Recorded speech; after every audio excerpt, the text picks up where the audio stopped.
the CRL show. Paul Arundel and Geoff Stevenson back for another edition. Winter is still technically here, but spring means semi-final footy. How good is it? Yeah, it's fantastic. And there are many parts of the state and the country where there's grand finals being played here, semi-final football, elimination semi-final football, and other parts where the rounds are just being completed. Semi-final football is yet to begin. So it's a really, really busy month ahead of us. Yeah, mate. Did you go to any games on the weekend? I did. I got down to Illawarra to watch Thirroul playing their semi-final. Sort of, I think it was the one I picked Thirroul with our tips last week, so it was great to get down there and watch. Well, another thing was the reserve grade plate teams played on the day, and the Avondale Wombats. I was going to say workers. No, they're Wombats. They've qualified. They're one win away from grand final footy. What's telling about those, for those who don't know, and Paul was filling me in, they're a team of rugby union players that defected.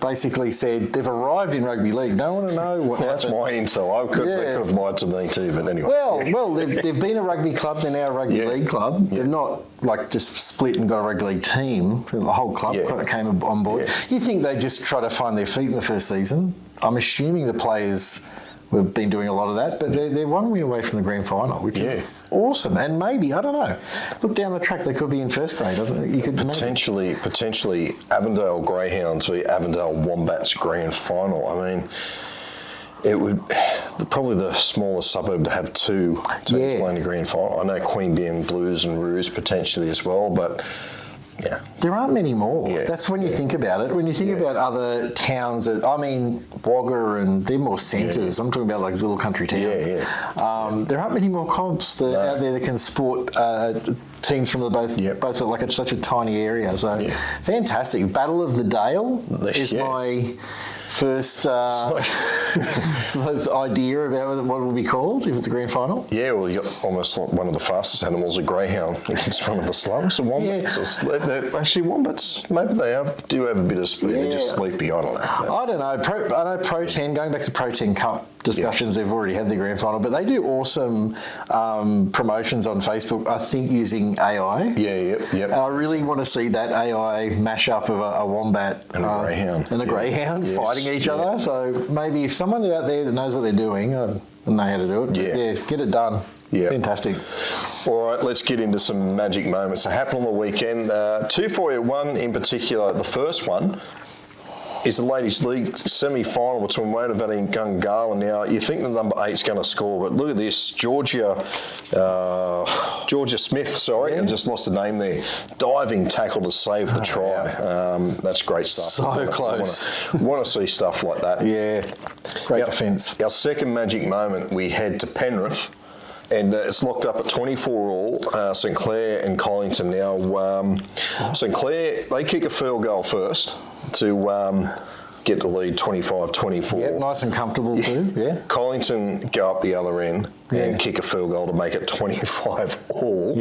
So it was a bit of like 25 all full time, bit of confusion, but eventually we went into extra time. Our poor old cameraman I thought he was going to be here, and here it is, the play to win it, just the 5'8", doing the big dummy, going through Damon Finn to win it for Collington. So a magic moment for the Colts in the Penrith Junior Rugby League. It was a massive, massive finish when you think there had been 2 field goals, so everyone was probably looking for field goals. And there you go, an offload. Almost akin to the Darren Albert NRL finish. I just think that no one would have expected that to happen. They were probably all looking for where the halfback is or whoever's kicking the field goal next. So fantastic result. And speaking of results, we'll get into some of the results that happened on the weekend. First up, we go to Newcastle Rugby League. South 34-6 over the Northern Hawks. Maitland had a big win over Lakes 56-10, or 16 I should say. West likewise over Curry 70-10, and Wyong 34-22 keep their slim hopes alive of making the top 5 over Central. Entrance had a big win 70-0 over Macquarie. There's the ladder for you. Central was supposed to play Lakes midweek, but Lakes have just forfeit. They've we're not going back up again. So Central now are in 3rd position on 26. Entrance 24 in 4th. Cessnock 5th. Wyong in 6th. Cessnock must win on the weekend against Souths. Yep. Simple equation. Wyong must win the entrance and hope Cessnock lose. That's pretty much it. I talked up Wyong's chances, or I might have mentioned them last week, and I just think they're coming in a bit of form. They just probably, I know they did a lot of luck, but it'd be interesting to see what happens when they get in there, if they get in there. Yeah. All right, where are we off to? Central Coast. Yeah, Central Coast. Now, Door Creek, they defeated Berkeleyvale 40-22. I think that gives them a semi-final in their first year in the Central Coast, so good on the Swampies. The entrants were comfortable against Terrigal 38-4. Toukley won on forfeit against Erina. Yeah, very strange. Erina minor premiers in first grade. Apparently they had a big tay planned at Toukley and Erina's just forfeit all grades. So they'll meet again in the semi-final. So look out, that'll be a big grudge match. Yeah, it'll be very interesting. And can come back at the bye there. Yeah. Northern Rivers, week 2 of the semi-finals. The knockout semi-final, Ballamble 20, Evans Head 10. That means you've lost one in your predictions. I know. And I got my Ballamble shirt and my Evans Head hat, and I was sort of almost going to wear it on the day, no matter where I was. But the Bombers had a good run. Yeah. Unfortunately, but Ballamble have been hot at different times of the season. Yeah. In the major semi-final, Ballina booked their place in the grand final, defeating Coogin 16-14, very entertaining game. Yeah, cracker of a game. It'll be interesting. That could be the grand final replay. It could be. What do you call it? Precursor. Yeah. Canberra week 1. They're into semi-finals as well. Now, Woden Valley defeated Bell United 20-22. Close game there. The Roos, but the Blues and the Queanbeyan grudge match there. So there's another one there where our predictions differ. So that would mean the Blues play Woden Valley to make the grand final. Yeah, so it was neck and neck game too, the Roos and the Blues, and it was just the 8 points. It was closer than that. I had a feeling Blues were going to score another one and make it a tight finish. But there's a few like that over the weekend. Really close semi-finals. Yeah. Where are we going? Illawarra. Thuril 32-18. You're at that game. So Collies, they're out now for the rest of the year. And West 11-10 over Dealer. A real entertaining game, that one.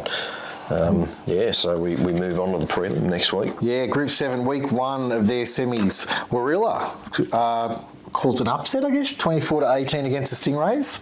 And Shell Harbour went down to Albion Park, who are in good form at the end of the season, this time of the season, 26-12. Yeah, that was the upset, I reckon. Shell Harbour, they're that was reasonably comfortable. I mean, it's 6 points. Looking at being minor premiers a couple of weeks ago, now they look like they're going to be bundled out in straight sets, possibly. They were talking Clayton's Cup with them all year. Yeah. So, interesting. Southern Sydney semi-finals, St Joseph's defeated St John Bosco 24-16 and Como Janelli 22-16 over Dealer. Yeah, Penrith semi-finals. This is the one we just watched, wasn't it? St Clair going down 29-25 to Colleton, a very rare score there. And Emu Plains were comfortable against Windsor. 26-14, sorry. We'll get there in the end. Yeah. Moving up north, Brisbane, Redcliffe 28-12 over Beenleigh and Wynnum Manly 42-28 over Valleys. Yeah, Gold Coast semis week 1. Southport, I think it was my tip, but they're looking pretty good this time of year. Against Runaway Bay, they defeated them 34-12. And Tugun were comfortable against Currumbin 26-16. Yep, week 1, Sunshine Coast, Maroochydore 32-12 over Caloundra and Noosa 32-6 over Beerwah. Yeah, in Group 2, preliminary final, Sawtell, these guys played each other. Sorry, no, I got that wrong. But Sawtell have lost 2 weeks in a row to be bundled out of the semi-finals. They lost to Wilgilga 44-12. Yeah, and we've got a few more comps, obviously, we don't cover on BarTV. Do we go through them now, or do we wait around the groups? No, we can go through them now. Yeah, okay, Castlereagh prelim, Coolah 28-10 over Narromine. So they've booked a spot in the grand final. Yeah, so another Clayton's Cup contender for a while there, Coolah. Woodbridge Cup grand final, it's been a great season. The Battle of the Dras, Manildra won 20 points to 4 to get to claim the grand final. In ladies league tag, that was another cracker of a game. Manildra won against Canoundra 20 points to 6. And YL, I'm not sure Oh, Youth League. Youth League. Sorry, I've got little typos on the paper. No one can. Molong in Youth League won 28-16 against Orange. Manildra, what's notable about that is they were fourth going into the semi. So there aren't that often. It's pretty rare in a sort of top five situation that they've won the comp from fourth. Yeah, no, well done to the Rhinos. Goulburn Murray Grand Final. Shepparton Eagles 24-22 over Tumbarumba. So well done to Shepparton. Their first year in rugby league, winning a major prize. So well done. I could imagine, and it'll be legendary because you imagine that the crowd, the ground, the comp, the town. Yes. I'll get there eventually. Came into this sort of, rugby league's pretty new. Yeah. You know, imagine now at the end of the season, the town will be behind them. Yeah, they'll be right in. And Tumbarumba too, their first year after a couple of years back out of the men's. But they'll be hungry next year, the Green Machine for sure. Yeah, fantastic. Now, I'll let you read Group 16 out, see what happened there. Oh, yes, now, I'll grab my notes. Oh, we're going straight around the groups. No, you've got notes on them. I've got no. I will cover this outside of around the groups because there's plenty to talk about. With the Group 16 Grand Final, I love the Snowy River Bears. They've been back 3 years. You're probably going to guess what I'm going to say next. But they won the Grand Final on the weekend, 20 points to 12 against the Eden Tigers. There was actually only 2 points in the game with 10 minutes to go. So again, it was one of those grand finals where anything could happen. There were a couple of tries scored, either team, and then the result was secured at Narooma. Funny, like you would think I'm going to talk about Snowy River Bears. I'm wearing it. Right. For those who have watched, you know. We'll just pause production there if you're sick of hearing about the Snowy River Bears. Leave, come back in 15 minutes or so. We'll give a signal because we could have a vodcast about the Snowy River Bears and Group 16. I want to praise Eden Tigers in there. They're very good at getting stuff out there on social media. So, you know, it's worth going and having a look. But from what they put out there, the town was so behind them leading into the grand final. There's a man, go onto their Facebook page to watch it. It is wild. Mark Anthony. He's actually, his site is Mike Anthony's Eden. And I thought he might have been just a local lark, you know. He dressed in a cheerleader's costume with a tiger's head on his thing. Sung a song. Yeah, wow. And then there's backflips and stuff in the footage and stuff. Yeah. He's actually a sponsor who owns and runs a local menswear business. And he was so passionate about the grand final, he got dressed up. Oh, good on him. Absolute thrill of himself. Yeah. But there's good footage on their Facebook page of just the whole town, every single shop had Tigers stuff out. Awesome. The Tigers Ladies League tag team who did well were made a cake with the Tigers logo on it by the local pizza shop. Wow. I don't quite know what's going on there. But also, sorry, I'll go back to my notes. There was an excellent tribute online as well about the multitude of players who were juniors for Eden that were in that grand final. Okay. I think it was 10. Yeah, that's good. And they had great footage there where they had the local junior photo of the kid who's 8 years old or whatever, and then like a shot of the current player, number 3 or whatever, playing in the centres and stuff. So have a look at it. It's worth having a look at it. I've talked a lot about Eden, really. No. You wouldn't have predicted that, would you? In the Ladies League tag, the Bombala High Healers beat the Eden Tigerettes 20 points to 0. The High Healers. I know they're the Blue Healers. I thought they might have been the Sheilers, but anyway. I thought that's an excellent name for a Ladies League tag team. And in reserves, Tatra beat Maria 20 points to 12. So it sounds like it was a cracker of it. If you look at all the footage down there, it looks like it was an excellent day down that way. But back to the Snowy River Bears. Okay. Yeah. You know, it's been 2 or 3 years we've been talking about them, and it was because they were new. And I've said before, they're not the kind of team I think they're going to get players from out of area that much. Yep. And they've won the comp, so you know, full credit to them. Yeah.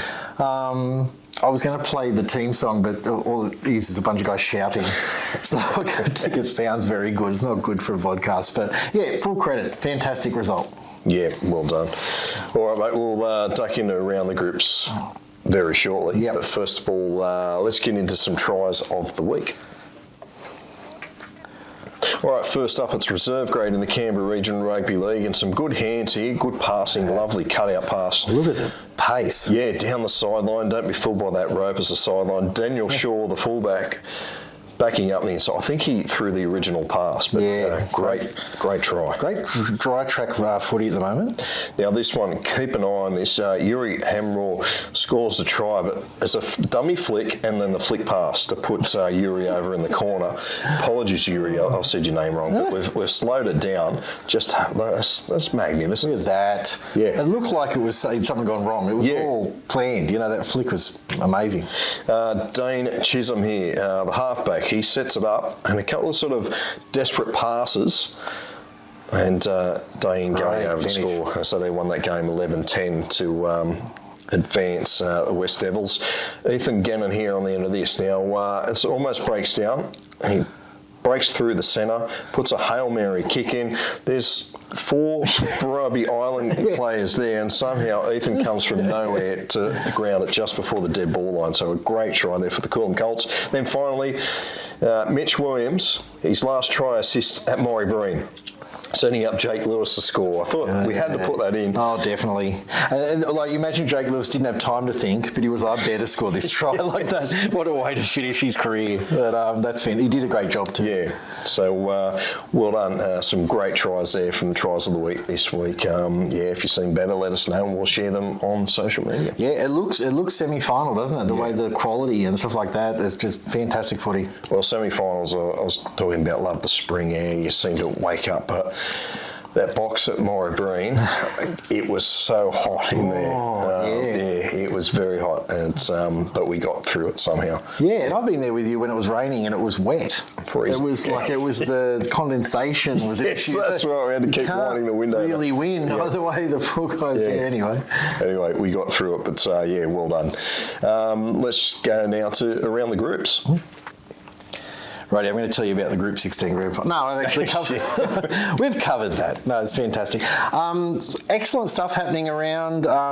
We haven't touched on Group 3 yet. Yeah. But I know it's been interesting sort of footy up there at the moment. They're one of the teams comps that are just coming to the end of their season. They're sort of going to finish a little bit later.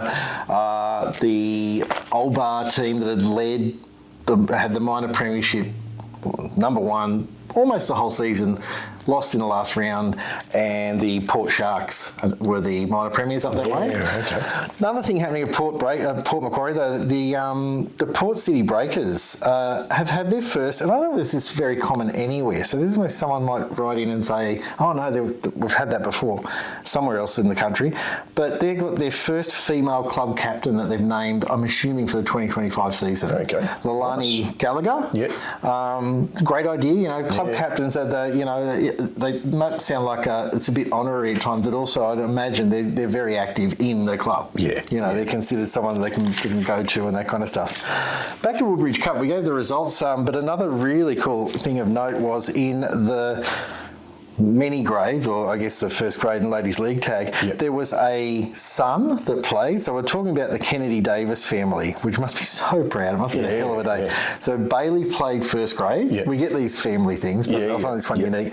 And his sister and mother played Ladies League tag in the grand final. That's pretty cool. Yeah. So to have a mother playing with his sister's pretty cool. Mother-daughter. That might be the first mother-daughter combination. Yeah, and it was in a grand final. Unfortunately, they lost it. They lost 10-6 to Manildra. I don't know whether they said they were the Canowdra players. Yeah. So I thought that was of note. And also their son, Bailey, lost his game as well. So they had two grand finals that they lost, both to Manildra. Yeah. But, God, it's a cracker of a day when I'm sure their dad will, rest of the family watching and go, my God, look at the talent in this family. Clayton's Cup. Right. Okay, we've got to cover. I have had a blind spot, and an excellent viewer pointed out that I just completely forgot Group 21. How can you forget the group with the longest grand final in history? I know. I actually maybe a part of me thinks that feels like such a close comp up there. There'd be a team that would have lost a few games here and there. Anyway, we'll highlight and acknowledge Scone Thoroughbreds are really in the race, seriously in the race to get the Clayton's Cup, and I just completely missed them. So I'm sorry, all the viewers in Scone and fans of Group 21. I've got a feeling they won the Clayton Cup 2 years ago, mate? 3 years ago. So they won. Yeah. I sort of did a bit of a deep dive, but they've had 15 wins this season. That's just the regular season. So we're in the semis now. Yeah, they've got one win away from the grand final. And one win. I think they're in the grand final, sorry. Yeah. I'll correct that. Good to see we do our research. I know, it's just scribbled. I can read it anyway. They are in the grand final, and then they beat Greta Branxton on the weekend to get into the grand final, 40 points to 14. Greta Branxton now play Denman to play Scone in the grand final. They're one win away from an undefeated season. Yeah, okay. So that'll make it interesting. They've had an amazing season. I just crunched data like I love to do, and they've averaged 50 points a game in attack. So Scone will be hosting Group 21 grand final. I better check the schedule. Get up there. Yeah. I've best steak sandwich I've ever had. Oh, and those grand finals? Yes, yeah. Yeah, like you've been up to a few of them, and I've gone, it's actually, and I think coincide with Father's Day, may do it again. Yeah, oh no, Father's Day's this 1 week out. 1 week out. God. How could you? Anyway. But anyway, of course, for those who are interested, Adam Clydesdale's sort of the guy running really calling the shots at Scone. They won the 2018 and 2019 titles. Yeah. So it might have been one of those years they got the Clayton Cup. But it's been a bit of a gap now, like for a team that's been, up there and thereabouts. So they might be going for it. Greta Branxton were the winners last year. So it'll be a very interesting final if they get through. Denman could cause the upset there. I think that's sort of about around the groups. I've covered Group 7. We'll be playing them Bucketheads in the grand final, so it'll be very interesting stuff up there. And it'll be an awesome clash up there. Then Bucketheads, another one of those teams that come back recently. They've got Tyrone Roberts-Davis just running the show. Doing so well. So that'll be an excellent final. And that's my around the groups. Well, I've just got one little thing. Robertson's buddies picked up this book the other week. I'll get that a bit closer on the screen. I think we mentioned it a month or so ago. Yeah. So I've grabbed a book. I'll tell you what, it's absolutely fantastic. If you like your, it doesn't have to even be rugby league memorabilia, but just sporting in general. Yeah. The author was Aaron DeJager. Sorry, I've just buggered that up, Aaron. But it's a splendid book. Great detail, plenty of good graphics in there, plenty of good stories too. And you just pick one up by flicking through. Yeah, I just opened the one page and there was a whole article, and a lot of it was all based on old newspaper articles and information, a collection of kind of, old programs and stuff back then. And it was about an American team, all-American team that was just brought to Australia by, it said a millionaire, named him. Yeah. I'd love to read more about it. And he toured the country with a bunch of Americans who'd never played rugby league before. Yeah. I don't know why he was so interested in it. Yeah. But, they played at Robertson. So there was a game in 1953, I think. Where, could be, I'm just thinking now off the top of the book, No Helmet Required. That could be a book based on them. Yeah, it could be, remarkable that they were in Robertson. This is 1953. Yeah. I doubt that Robertson was that easy to get to. Yeah. Back then, so there's all those factors, but you can delve into it. It's a great book and really well made. So you don't think of that, do you? Back in 1953, when like a team or anywhere. So where are we going today? We're going to Robertson. Yeah. Oh yeah. Where are we going? I remember reading. I think about Cessnock, and I got into Trove and stuff, having their pre-season away sort of whatever at Taree, but they said it took a couple of days to get there. We're talking about the 40s and that kind of stuff. It was, they would stay overnight at a coach house somewhere and then get to Taree. Probably took them 2 days because they stopped at every pub on the way to get to Taree. There'd be a lot of pubs. Maybe that's why they went to Taree. They were like, yes, it's worth the drive. But no, it's really, really interesting stuff in there. And how did you get it? Just to... saw it on the Facebook page, so go to the Robertson Rugby League Facebook page, just drop them a message. They're really swift at getting back to you, and just send you details. Well, Father's Day is coming up. I don't think I have time for Father's Day to get it out there, but got to my place pretty quick, so they didn't muck around. No, and if you just are, like you're saying, any sporting or non-sporting person, but if you just love a bit of rugby league, it's pretty compelling stuff. So it's great stories. Yeah, so well done, Robinson. Yeah. It's around the groups. Yeah. All right, moving on, we'll go to the big hits of the week. And like I say, semi-final can bring out some absolute monsters, and we've got some big ones for you. Here they are. First one's Daniel Zai, and this reminded me of the old Steve Crow against the Auckland Warriors. Maybe it was the jerseys, but God, that was a good hit from Daniel Probably Zoa. was like a skeleton. Jada King, Northern United. Now, where is she? She's not even in picture. Here she comes, walked and she takes out one of the teammates for good measure. Just a great hit from Jada King. Line them up, bam. Third one here is Kai Sarek, Byron Bay. He comes off his wing and absolutely creams his opposition. A nice shot, and then just gives The him second bit's almost a celebration, isn't it? JJ Clarkson, Queanbeyan Blues, absolutely monsters. Nathan Long here. Anyone with long blonde hair, we're going to call Nathan Long from now on. And it's a double whammy. Avondale Wombats, Tavita Villa and Brett Wellington. Not too sure who will claim it, but so we put them both on here. And a good shot there. I like airborne players, and that was just a lot there. They're our big hits of the week, thanks to our players who put them on and the ones who received them. If you've seen better, let us know and we'll share them on our social media pages. Yeah, it's the yin and yang of when now the tracks are like the very dry grounds. You get a lot of pace and movement, but also there's a very good chance you can get big hits because you can get those forwards moving really quickly at you. So, fantastic. Yeah, all right, we'll move into the fixtures on BarTV this weekend as we get our notes organised. So it's the final round of the Newcastle Rugby League, round 12. We go back, this one was washed out, I think it was early or mid-July. As we said, the entrance v Wyong, it's simple. Wyong must win and then rely on the next match, South v Cessnock. South win, they lock up, well, they've got second spot wrapped up, but Cessnock must win to stay in the top 5, potentially sneak into that top 3. But so they're the two crucial ones. Macquarie host Maitland, West at home to Lakes, Central v Northern Hawks. Now, as I said, Central picked up 2 points with Lakes forfeiting that catch-up game. So Central's in. They still need to win really to lock up a top 3 spot and get that second bite of the cherry, which is going to be important come the semi-finals next week. Yeah, it's always a compressed ladder for every year, seems to be, for the Newcastle Denton Engineering Cup. Now, Brisbane, the major semi-final, Wests are playing Redcliffe, I'm assuming getting the grand final, and Minor, Beenleigh are at home to Wynnum. Great finish coming up there. Sunshine Coast, it's week 2 of the semi-finals up there. Maroochydore host Beerwah. So Beerwah lost last weekend. They got the second bite of the cherry. And Coolum host Noosa. So a couple of weeks ago they had that game for the minor premiership, which Coolum won. So that will be an absolute ripper on Sunday.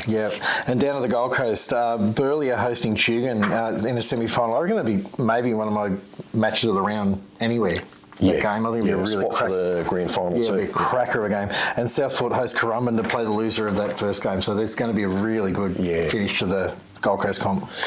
We head down to the Southern Sydney Rugby League grand final time. St Joseph's v Como Janelli. Now, Joey's were undefeated all year. Final round, Como Janelli beat them. Now they meet again on the grand final. It's going to be an absolute ripper. There'll be a lot of psyching happening there. You know, it's the only game they lost. Penrith, the preliminary final. Windsor, who lost last week, are up against Colleton, so it'll be an interesting game. And Illawarra prelim final 2. We're rolling through them now. Thurrool v D-La.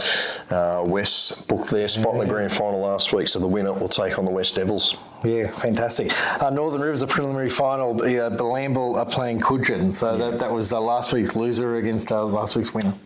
So I believe that one's at Coogin's home ground too. So, that's fair enough. And so the winner will take on the Seagulls. Where are we? Group 7, Warilla hosts Shell Harbour, knockout footy there, the minor semi-final, and Gerringong host Albion Park for a spot in the grand final. And down to Canberra, Woden Valley host Queanbeyan Blues in a game where there were really 3 standout teams, I feel like, in Canberra this year, and we're down to those 3. So we'll see what happens there, whether it's a Queanbeyan grand final or Woden Valley can get in there. Central Coast footy, Toukley hosts the entrance, and Woy Woy against Dora Creek. Fantastic. So they're the fixtures on BarTV this week. As we say, we know a lot of competitions are finishing up, but if you're still itching to get your grand final on BarTV, it doesn't have to be rugby league. Send us an email at contact@bartv.com.au and we'll see what we can do if we've got anyone available to stream your grand final. I always say it's great to have it all there for history's sake, you know, to be able to look back at it in years to come. And we can't forget the app. Yes. The BarTV app is out there. It's fantastic. I use it all the time. really easy.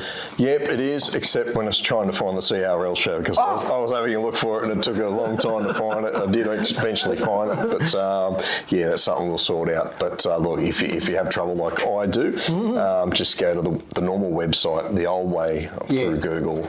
Always a way. Yep. I like how the app, sometimes you'll branch out into a sport you might not have considered because you don't realise CRL show covers it, and you're scrolling and go, oh, geez, I might watch a bit of, hockey or AFL or something like that. Yeah, volleyball, who knows? Yeah. Gridiron's coming up. Wow. The gridiron in ACT. That's so cool. It's all happening. Mate, anywhere plans to go anywhere on the weekend? Geez, where can I go? I'd love to go up to Queensland. There's some great semi-finals there, but also the weather will be absolutely peach perfect there. I'd love to go actually down to Warilla Shell Harbour. That'd be a fantastic game. I don't know where this one's going to go. That's probably the other match of the round. I was watching a bit of the Tugun-Currumbin game at Tugun's home ground, and it did look good. The guys sinking them on the hill or the mound, whatever it is there at Tugun.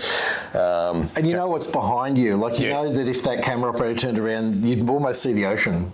Yeah, no, you got the planes also landing. Yeah, the planes. It's my perfect world. I love planes. I love beach. So I can just planes and beach. What else? I am planes and beach. Yeah. I want to get there to a game just for that reason. It'll be so good.